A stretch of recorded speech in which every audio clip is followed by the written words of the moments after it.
kesungguhan, keseriusan, konsistensi, dan seluruh kemampuan daya upaya yang harus memang mau tidak mau harus dipersembahkan untuk menghasilkan goal yang ingin dicapai. Untuk apa ya? Apa yang kita mau cari formalitas? Saya nggak butuh itu lagi. Tidak punya keinginan juga untuk Memang saya tidak punya ambisi untuk itu. Oke. Kalau ini dianggap satu kesalahan, ini dianggap satu hal yang dosa, saya pikir itu yang kita harus koreksi. Nah, ketika kesepakatan ini sudah dicapai, ya kan? Sekarang kita membicarakan kapan waktu yang cocok untuk kita harus move on. Mengumumkan itu. Umumkan itu kepada publik. Pertanyaan saya, kenapa Surya Paloh nggak ada di situ? Dia sih tahu diri barangkali kalau dia ikut mencalonkan dia nggak ada yang pilih. Karena orang berpikir gini, ketua umum partai di Indonesia itu niscaya menjadi calon gitu. Kenapa Pak Surya enggak gitu? Nggak selamanya kita sebagai ustadz itu benar. Dan saya orangnya percaya takdir. Ini wabah dunia. Kematangan kita dalam berpolitik, kedewasaan. Waduh, matilah. Halo Detikers, saya Alvito Dinova Ginting memimpin redaksi Detikcom dan saat ini di belak-belakan kita akan berbincang belak-belakan dengan Ketua Partai Nasional Demokrat, Partai Nasdem, Pak Surya Paloh tentang perkembangan politik terkini. Karena beberapa hari ini Pak Surya, kepala kita dipenuhi oleh isu kriminal ya Pak ya. Padahal politik ini nggak boleh kita tinggalkan karena 2024 sebentar lagi dan kancah politik atau kompetisi politik di 2024 penting untuk Indonesia ke depan. Sebelumnya apa kabar Pak? Sehat Pak? Baik, terima kasih. Saya lihat sudah banyak tokoh yang berkunjung ke Bapak selama ini. Isinya masih normatif-normatif saja atau sudah mulai konkret barangkali? Terakhir dengan Mbak Puan misalnya. Ya, saya pikir masih sekitar kunjungan silaturahmi, ya, dan semuanya saling berupaya untuk memahamin lah maksud dan kehendak masing-masing para pihak. Ya. Tapi paling enggak ini merupakan satu start awal yang baik. Kenapa saya katakan baik? Karena itu dimulai dengan suatu, katakanlah apresiasi untuk melakukan courtesy masing-masing. Untuk membagi pandangan. Akhirnya saya harapkan ini memberikan sebuah hasil yang baik juga nanti ke depannya. Sekaligus juga memberikan gambaran yang lebih clear buat publik karena selama ini kan ada persepsi bahwa Pak Surya dan Bu Mega bukan Nasdem dan PDI Perjuangannya, tapi Bapak dan Ibu nggak terlalu dekat katanya gitu. Sebenarnya hubungannya. Tapi kalau kita lihat kemarin sama Mbak Puan rangkul-rangkulan kayak kalau diistilahkan media tuh antara paman dan kemenakan katanya begitu. Memang sebenarnya demikianlah situasinya ya. Sejujurnya memang demikian. Ya, saya dengan keluarga Mbak Mega ini memang dalam masa waktu perkenalan yang cukup panjang, puluhan tahun gitu. Ya, lebih khusus lagi dengan papanya Mbak Puan ya. Pak almarhum Mas Taufik misalnya. Jadi tentu itu bukan merupakan suatu hal yang luar biasa, itu merupakan hal yang biasa aja sekali ya. Ada emosi kedekatan di sana. Saya pikir itu saya pikir baik aja itu. Oke. Nah, menarik juga untuk kita cermati, ya bukan karena saya ada di base camp-nya Pak Surya, tapi harus kita akui bahwa Nasdem selama 10 tahun terakhir ini menunjukkan perkembangan yang sangat pesat. Di 2014 sebagai pemain awal gitu ya, sudah bisa menduduki posisi yang cukup signifikan, capaiannya di atas ambang batas. Kemudian 2019 juga meningkat cukup pesat, masuk ke 5 besar, dan targetnya di 2024 katanya 3 besar, gitu Pak ya. 3 atau 2 besar atau 1 bahkan? Ya, di antara itulah. Jadi kalau misalnya kita lihat di 2014 itu 7 ya Pak ya? 7 kemudian ke 5, kalau dari 5 ke 3 bukan perkara yang sulit barangkali buat Pak Surya. Kuncinya apa sebenarnya, Pak? Kesungguhan, keseriusan, konsistensi, dan seluruh kemampuan daya upaya yang harus memang mau tidak mau harus dipersembahkan untuk menghasilkan goal yang ingin dicapai. Saya pikir kerja-kerja politik ini tentu tidak bisa hanya sekedar katakanlah musiman, ya, menunggu nasib baik di penghujung keadaan, hasil akhir kompetisi yang mudah-mudahan syukur-syukur baik, ya, kalau tidak dapat barangkali ya apa boleh buat. Nah, saya pikir kita tidak boleh mengharapkan suatu hal yang besar atau pencapaian besar kalau kita tidak juga memenuhi berbagai persyaratan, kriteria dan effort yang harus kita lakukan. Nah, ini harus sejalan. Jadi memang terserah bagi kita, pilihan-pilihan itu ada pada kita semuanya, bagi para peserta pemilu, ya, dari institusi partai-partai politik kita yang ada di negeri ini. Bagi Nasdem saya pikir dia menyadari sekali, dia partai baru. Dia tidak bisa dia kerjanya sama dengan partai-partai yang sudah cukup senior, ya, jam terbang asam garam yang lebih hebat mereka telah milikin. Kemudian datang Nasdem mencoba kerja yang sama, itu tidak akan bisa menghasilkan hasil yang optimal. Termasuk juga sebenarnya terobosan yang dilakukan Nasdem yang cukup mengejutkan adalah terobosan di 2022 ini, ketika partai-partai lain, katakanlah partai papan atas begitu, masih mencoba untuk mencari bentuk, mencoba untuk melakukan konsolidasi secara internal maupun membentuk seolah-olah koalisi. Nasdem dengan sangat tegas melakukan upaya penjaringan calon presiden waktu itu. Gitu ya. Kemudian muncullah 3 nama. Ada Anies Baswedan, Ganjar Pranowo, dan Andika Perkasa. Pertanyaan saya, kenapa Surya Paloh nggak ada di situ? Dia sih tahu diri barangkali kalau dia ikut mencalonkan dia nggak ada yang pilih. Karena orang berpikir gini, ketua umum partai di Indonesia itu niscaya menjadi calon gitu. Kenapa Pak Surya enggak gitu? Coba kita tawarkan perspektif yang berbeda. Sebenarnya ini harus juga tidak terlepas daripada sebuah, katakanlah, niat baik, ya, untuk membuka wawasan dan cakrawala berpikir yang lebih luas. Yang kita cari kan pemimpin bangsa. Ya, dalam sistem presidensial kita, kepala pemerintahan, presiden, sekaligus kepala negara. Itu merupakan sebuah positioning yang saya pikir strategis. Tidak hanya strategis, dia amanah dari Yang Maha Kuasa. Ya, sesudah yang Sang Maha Pencipta, ya dialah yang ngatur negeri ini. Nah, kita harus mencari yang terbaik dari pilihan-pilihan yang ada. Nah, itu tidak harus terbatas dalam kapasitas dan batasan-batasan regulasi yang ada pada institusi partai politik semata-mata. Misalnya kita katakanlah ini harusnya Nasdem.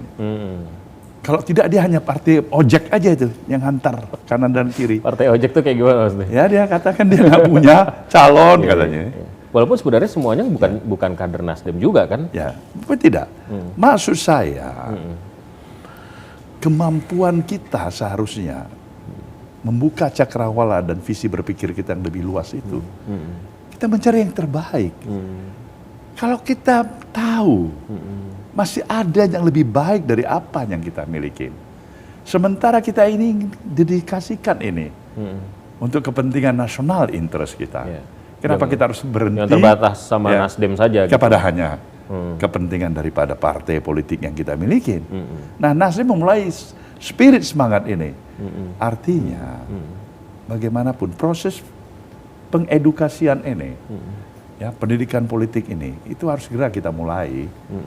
Dan ini tuh alangkah baiknya ketika unsur elemen penentu di institusi partai politik tidak hanya semuanya mendapatkan stempel, ya kan, stigma. Ketua umum partai politik itu harus menjadi calon. Dia harus menjadi Tapi calon. Bapak pernah ada dalam sejarah pernah ikut konvensi Partai Golkar. Saya penggagas. Kemudian saya hanya menggagas. Iya. Tapi saya tidak ketua umum Golkar juga pada waktu itu. Tapi waktu itu ikut kan, Pak? Saya ikut. Nah, saya ikut untuk itu. Dan itu saya pikir satu pengalaman yang cukup berharga, ya. Sampai akhirnya bikin Nasdem katanya. Enggak saja. Banyak hal lagi ya sesudah itu toh. Iya, Itu iya. pada tahun 2003. Iya. Ya. Tapi Tanpa terasa sampai 20 tahun yang iya. lalu. Itu. Tapi sekali lagi, kalau seperti itu dulu, kenapa sekali lagi Pak, bahwa itu benar ya, artinya political correct lah, bahwa partai nggak hanya memikirkan dirinya sendiri, tapi juga memikirkan kepentingan yang lebih besar, bangsa dan negara dan lain sebagainya. Tapi sekali lagi, Pak Surya kenapa nggak ada di situ? Kenapa Pak Surya merasa bahwa ya udahlah, ya kalau misalnya 3 tambah 1 Surya Paloh kan jadi 4 juga Pak. Gitu. Untuk apa ya? Apa yang kita mau cari? Formalitas? Saya nggak butuh itu lagi. Tidak punya keinginan juga untuk... Ya, memang saya tidak punya ambisi untuk itu. Oke. Kalau ini dianggap satu kesalahan, ini dianggap satu hal yang dosa, saya pikir itu yang kita harus koreksi. Pengabdian dan idealisme itu tidak harus terbatas kalau dia harus ternominasikan atau tidak menjadi calon presiden. Tapi ada juga pandangan miring yang mengatakan, ini sebelum kita bicara lebih jauh lagi, kita mundur sebentar karena saya nggak punya kesempatan untuk berbincang dengan Pak Surya ketika Rakernas Pak ya, yang kemarin memutuskan itu. Ini kan udah cukup panjang prosesnya, sudah banyak dinamika dan lain sebagainya. Pertanyaan yang kemudian sering muncul juga, atau satir yang sering muncul buat orang-orang yang sinis terhadap munculnya 3 nama itu ya, Nasdem kan mencari sosok yang kemudian bisa mengangkat partainya. Jadi ini bukan semata-mata soal idealisme, tapi ya kalau misalnya mendorong Anies atau mendorong Ganjar, mendorong Andika misalnya, kotel efek itu akan berdampak pada Nasdem karena Nasdem klaim duluan mereka. Gimana Pak tanggapan Pak Surya? Bisa. Saya rasa bisa aja kemungkinan itu diperoleh atau sebaliknya. Risikonya. Misalnya, Belum tentu itu positif. Iya. Dia bisa juga memberikan koktail negatif. Tapi itu tergantung pada niat kita, apa yang mau kita cari. Dalam situasi tingkat labilitas publik yang tinggi, belum tentu semua niat baik, perbuatan baik akan terapresiasi secara baik. Nah, itu hal yang logik aja itu. Ikhlaskan aja. Ya, kalau kita mesti datang dengan pretensi dan pamrih yang demikian luar biasa, aku ingin berbuat baik dan orang harus tahu aku berbuat baik.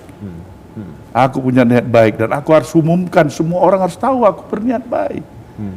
Saya pikir ada yang lebih baik lagi dari itu. Ketika keikhlasan berbuat baik, walaupun belum tentu semua tahu ada niat baik itu. Walaupun itu agak-agak anti mainstream karena nggak ada tuh yang namanya partai politik tawadu gitu Pak, yang berbuat baik di belakang gitu biasanya. Tetapi barangkali dari sekian miliar umat. Iya.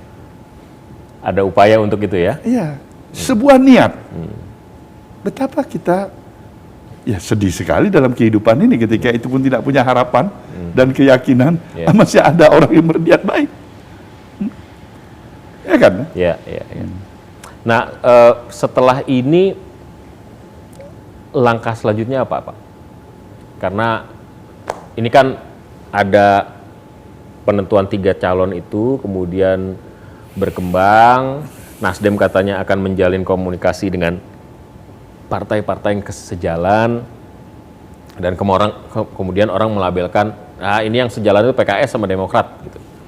Nah itu udah sampai sejauh mana Pak? Kira-kira apakah solid seperti itu? Dan apakah memang mereka akan bergabung menjadi sebuah koalisi atau ada opsi-opsi lain yang sudah semakin konkret tentu saja karena prosesnya sudah berjalan cukup panjang? Saya berharapkan yang terbaik.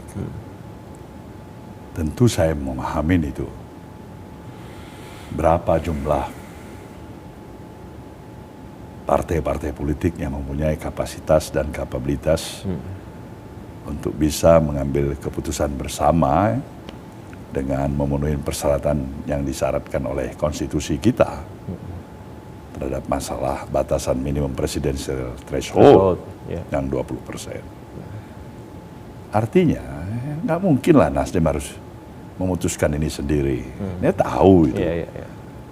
Jadi pertama sekali dia harus lihat dan dia harus bisa untuk sharing dengan kawan-kawan yang dianggap cocok dan tepat ya. Atau barangkali ada nggak kesamaan kita untuk memilih calon presiden? Pertama, kalau selesai ada nggak kesamaan kita untuk memilih juga calon wakil presiden? Karena ini harus satu paket. Bagaimana ada calon presiden nggak punya wakil presiden ya? Atau sebaliknya ya? Nah, ketika kesepakatan ini sudah dicapai, ya kan? Sekarang kita membicarakan kapan waktu yang cocok untuk kita harus move on. Mengumumkan itu. Umumkan itu kepada publik.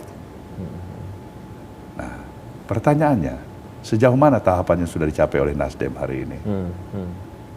Nah, saya rasa bahasa batin baru yang baru saya capai. Kenapa Ya. demikian sulit, Pak? Tidak sulit, tapi bahasa batin saya menyatakan, insya Allah dalam waktu yang tidak terlalu lama ini, Akan keluar. ya saya pikir ada kesepakatan itu. Dan itu memenuhi threshold. Sudah lebih dari cukup kalau untuk threshold. Ya. Oke. Mengejutkan nggak? Saya pikir relatif. Karena apa yang mau kita maknai dengan istilah kejutan misalnya kan? Iya. Nah, makanya saya katakan itu relatif ya. Vito. Ya kan sekarang begini Pak, peta itu kemudian buat dari orang di luar partai politik gitu ya. Ada PDI Perjuangan yang punya tiketnya sendiri. Kemudian kelihatan sudah ada gelagat koalisi antara Gerindra dan PKB, walaupun tuh agak goyang lagi ketika Mbak Puan kemarin berkuda-kudaan sama Pak Prabowo di Hambalang misalnya begitu. Itu kedua. Terus kemudian ketiga sudah ada KIB yang sama terengginasnya dengan Nasdem di awal-awal sudah bergerak untuk kepentingan politik 2024, dan kemudian sisanya adalah Nasdem, PKS dan Demokrat.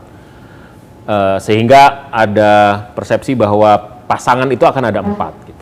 Pak Surya percaya itu atau mungkin Pak Surya melihat itu terlalu ideal lah gitu. Gimana Pak? Realitas politik Indonesia. Realitasnya dalam proyeksi saya sederhana aja. Probability-nya ada 2 kemungkinan jumlah pasangan. Cuman ada 2 pasangan? Bukan. Oh. 2 kemungkinan. 2 kemungkinan, oke. Yang satu 3 pasangan, itu 3 kemungkinan pasangan. pertama. Ya. Yang kedua 4 pasangan, itu kemungkinan kedua. Ada probability itu antara 3 dan 4. Saya nggak melihat probability hanya 2 pasangan. Nggak ada? Nggak ada itu. Bapak juga nggak mendengar, kita ngomong itu belakangan Pak, karena ada gosip-gosip katanya mau dibikin 2 pasang saja katanya begitu, entah siapa yang bikin. Tapi 3 sama 4 tuh hitungannya gimana? Hitungan Pak Sederhana Surya? aja. Saya pikir saudara-saudara saya, kawan-kawan kita dari keluarga besar Partai Demokrasi Indonesia Perjuangan, ya, dengan presidensial threshold persyaratan yang mereka miliki 22%? cukup. Ya, cukup, maju sendiri. Dia nggak tergantung pada siapapun, partai-partai manapun. Ya. Saya yakin Ya. PDIP akan maju. Sudah 1 pasangan. 1 pasang, oke. Mas Prabowo dengan Gerindra, ya kan? Apalagi bersama dengan kawan-kawan dari PKB. 1 pasangan lagi kan? Oke. Sudah berapa? 2. Terus apakah Mas Ganjar nggak maju? Apakah Mas Anies nggak maju? Di antara 2 ini bisa 2-2 maju, bisa 2 menjadi 1. Ya kan? Ya. Ini konteksnya ketika Ganjar nggak maju lewat PDI Perjuangan, walaupun sampai sejauh ini saya ngobrol sama... Saya belum tahu apakah itu kemungkinan itu ada atau tidak. Tapi Mas Anies saya pikir maju ya. Ya. Paling tidak kalau misalnya Anies maju sendiri 3. Iya. Berarti Anies nggak mungkin maju dari PDI Perjuangan, nggak akan mungkin masuk dari Gerindra karena Gerindra pun calonnya. Jadi at least 3 pasangan. Maksimal 4 pasang. Maksimal 4 pasangan. Itu ideal kan Pak? Ya memang itu yang tersedia. Ya. Pak Surya mendengar nggak bahwa ada semacam skenario dibuat sehingga yang maju cuma 2 pasang, dan nama Anies Baswedan salah satu calon yang diajukan oleh Nasdem juga tidak ada di situ namanya. Gitu. Mungkin saya kurang pergaulan, saya kurang dengar itu. Jadi ada wacana yang berkembang di sosial media dan di perbincangan warung kopi barangkali begitu ya, bahwa Anies nggak akan maju 2 pasang gitu. Mungkin nggak itu terjadi? Kalau dikata mungkin saja ya. Semuanya bisa mungkin. Termasuk kemungkinan yang tidak jadi. Maksudnya? Ya tidak jadi. Ya tidak jadi 2 pasang misalnya. Tidak jadi 2 pasang itu. Kemungkinan itu tidak jadi itu mungkin jangan-jangan lebih besar daripada kemungkinan untuk jadi 2 pasang semata-mata ya.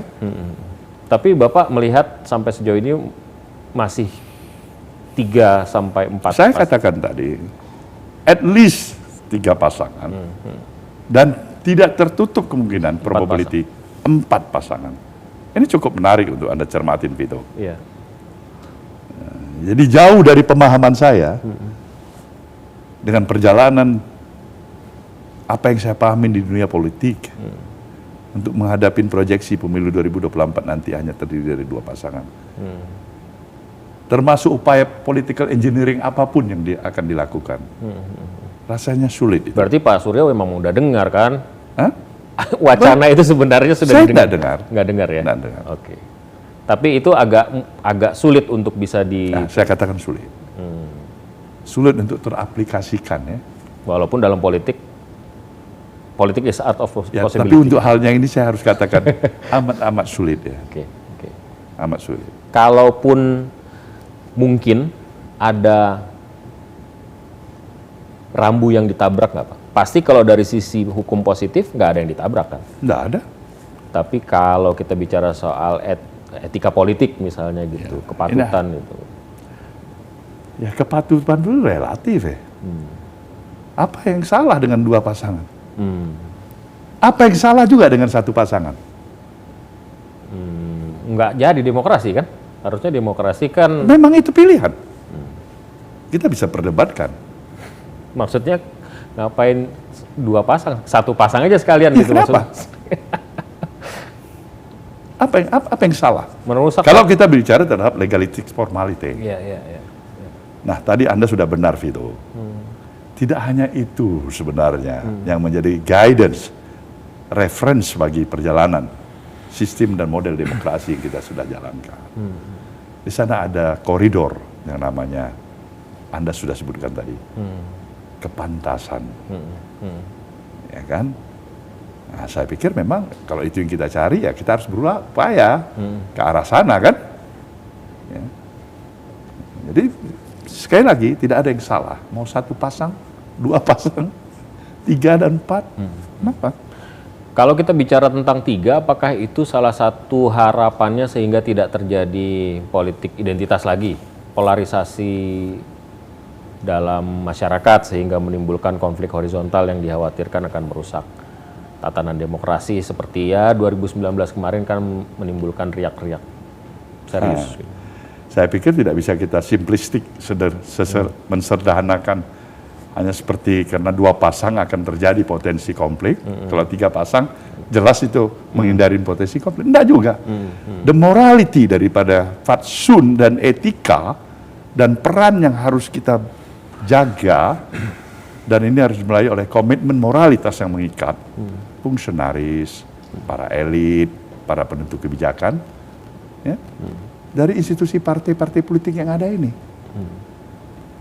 Ya kalau memang niatnya memang sungguh-sungguh menempatkan kepentingan persatuan bangsa ini, haruslah tetap terjaga dengan baik. Ya kan, ini lebih berarti daripada kompetisi pemilu itu sendiri. Saya pikir ya mantap kita. Bisa tidur nyenyak kita harusnya kan. Kalau Selesai sudah kerja ya? Selesai sudah kerja? Sudah.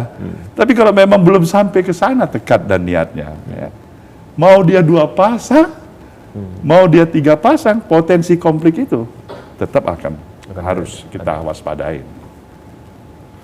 Sampai sejauh ini Nasdem masih seiring sejalan sama Pak Jokowi? Sampai saat ini, dan insya Allah tidak hanya terbatas hari ini. Tentu subjektivitas saya berharap ya lebih jauh ke depan ya.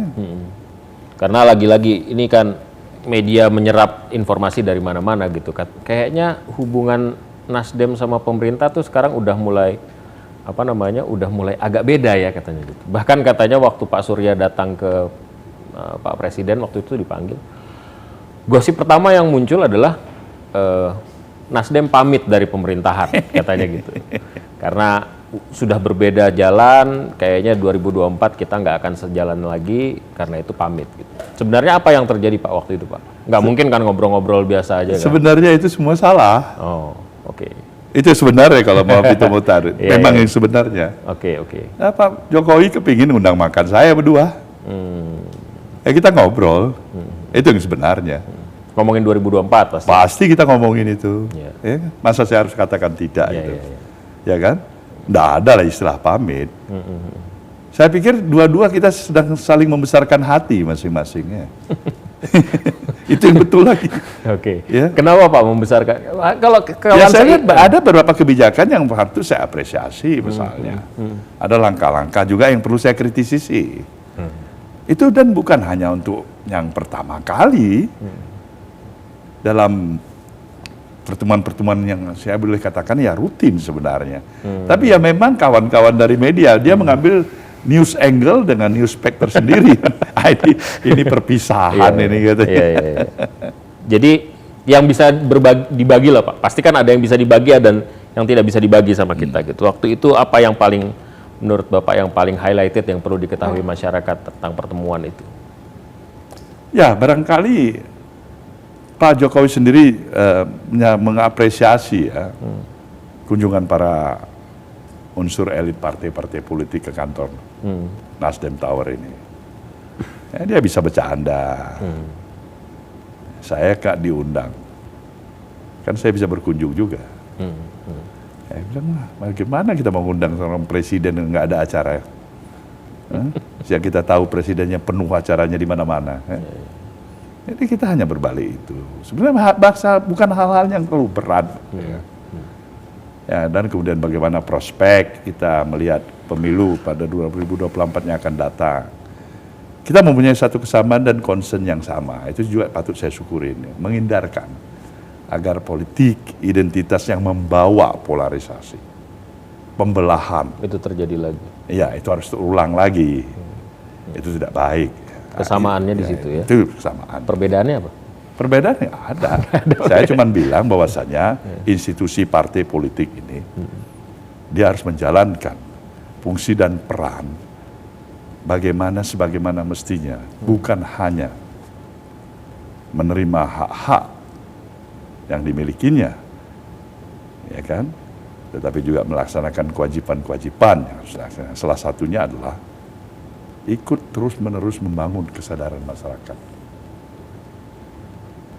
Bagaimana menseimbangkan hak dan kewajiban yang mereka miliki. Nah, di sana diperlukan keteladanan. Nah, para elit politik ini berkewajiban memberikan keteladanan itu. Nah, jadi jangan pernah melihat institusi partai politik ini, ya kan, tidak berupaya ke arah itu, Bapak Presiden. Itu saya juga harus ingatkan. Bapak ngomong kayak gitu konteksnya karena? Kenapa? Saya bilang, saya tengok Bapak ada berapa kali pertemuan dengan relawan, ya? Itu bagus. Tapi biasanya eventnya barangkali kalau relawan ini saya tengok ini biasanya awal start pemilu atau kampanye. Di ending daripada perjalanan.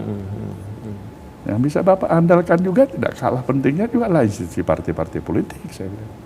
Jadi kita diskusi-diskusinya seperti ini. Jadi bukan adalah hal-hal yang terlalu luar biasa itu. Oke. Perjalanan selanjutnya kemudian kan begini Pak. Ini kan berbeda 2024 nih uniknya karena presiden dan legislatif dipilih langsung. Bersamaan maksudnya gitu. Karena itu ya partai di saat yang sama mendeklar dirinya sebagai peserta pemilu legislatif juga mensosialisasikan calon yang dia usung gitu ya. Mungkin nggak sih pada akhirnya ada partai yang nggak dapat calon gitu? Nggak dapat calon ya memang dia apes benar ya. Kenapa dia nggak dapat calon? Calonnya udah tersedia. Oke. Tinggal udah katakan tadi, pasti ada. Either dia mau atau tidak. Tapi ingat ada undang-undang dia harus mencalonkan. Iya, kalau enggak dia nggak bisa. Dia kena penalti dia pada pemilu berikutnya. Jadi dia tidak bisa bersikap abstain di sana. Iya. Suka tidak suka dia harus menempatkan pilihannya. Iya. Dan calonnya harus mau kan, itu kan salah satu syarat juga kan. Harus mau. Kalau calonnya nggak mau, berarti dia nggak dapat calon dong Pak. Ya. Mungkin nggak itu terjadi? Bisa juga. Nah, itu nanti kita lihat bagaimana keputusan Mahkamah Konstitusi. Kalau itu berakhir ke sana sebagai satu sengketa masalahnya. Sekali lagi Pak, 2024 ini nggak kerasa ini. Kita lagi fokus cerita soal tembak-tembakan berapa hari belakangan ini kan, tiba-tiba nanti sudah mendekati 2023 udah sibuk dengan kegiatan politik dan lain sebagainya. Posisi penentuan itu kata Bapak bisa saja dalam waktu dekat. Nasdem mengatakan akan berkoalisi dengan rekan seiring sejalan. Termasuk menentukan dari 3 ini siapa yang? Ya, benar. Apakah calon wakil juga diambil dari 3 ini atau bisa? Harusnya, tidak mesti. Berarti kayak Mbak Puan gitu bisa juga jadi wakil? Ya, siapa aja ya. Walaupun Mbak Puan punya tiket sendiri ya? Ya, itu terserah pada Mbak Puan. Berapa partai yang sudah yakin kalau misalnya nggak bisa disebutkan partainya apa aja? Sedikit-dikitnya 3 partai lah. Sama Nasdem 3 atau sama Nasdem 3 ya. Oke, berarti itu dugaan orang bisa saja PKS dan Demokrat. Nah, mungkin saja. Mungkin juga tidak. Hah? Mungkin juga tidak. Kemungkinan lebih besar daripada tidak. Kemungkinan lebih besar daripada tidak. Kemungkinannya lebih besar daripada tidak. Oke. Kapan diumumkan Pak? Saya pikir sebelum akhir tahun ini. Berarti November atau September, Oktober, November. Termasuk juga calon? Hah? Termasuk juga calonnya? Ya kalau nggak, untuk apa kita deklarasikan? Oke. Artinya bagi Nasdem pertimbangannya, saya pikir jauh lebih dia harus mempersiapkan diri dari awal lebih baik kalau dia memang ingin mencalonkan itu. Dari apa yang dia bisa sepakatin bersama dengan kawan-kawan dari koalisi partai-partai pendukung ya. Nah, dia tidak perlu dia harus menunda lebih jauh, tunggu tahun depan. Ya. Jadi itu hal yang baru saya pikir, Vito. Iya. Nama sih yang belum ada Pak. Nama nanti kita pikirin. Pak Surya terima kasih atas waktunya sudah habis sayang sekali. Nanti kita cari-cari lagi kesempatan tanya-tanya bocoran dari langit. Siapa kira-kira yang diusung oleh Nasdem dan koalisinya. Terima kasih Pak Surya. Baik, terima kasih. Sehat selalu. Ya, Kita akan jumpa lagi di lain kesempatan. Ya, salam sehat. Terima kasih sampai di sini belak-belakan. Pamit mundur, sampai jumpa. Terima kasih Pak.